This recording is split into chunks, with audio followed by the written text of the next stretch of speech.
వచ్చింది. ఇది 38 సంవత్సరాలకు ఏం చేసినాడు? సాతానుడు తన కమాండాస్తాల్లో బంధించేసినటువంటి వాడుతున్నాడు. ఎక్కడున్నావు? యేసు ప్రభు ఉండే స్థలంలోనే ఉన్నావు. యెరూషలేముకి వచ్చాడు. ఎక్కడికి వెళ్ళాడంట? బెతెస్దా కోనేటికి వెళ్ళాడు.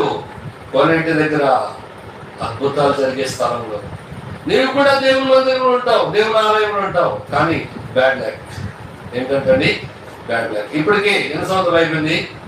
38 సంవత్సరాలు అయింది. Bad luck. 38 తిరిగేస్తే ఎంత ఉంది? ఒకవేళ యేసుని నువ్వు ఆశ్రయించకపోతే, నీ సింహాసనం నుంచి నువ్వు దిగకపోతే, నువ్వు గోనగడ్డ కట్టుకోకపోతే, నువ్వు పశ్చాత్తాపడకపోతే, నిన్ను సమర్థించుకుంటూ ఉంటే 83 సంవత్సరాలు అయినా నువ్వు ఎక్కడ ఉండాలి? ఎక్కడుంటావు? అక్కడే ఉండవలసినటువంటి వాడు. అయితే దేవుడు కరుణా సంపన్నుడై మనము రెక్కనోటంగా జీవించినప్పుడు కూడా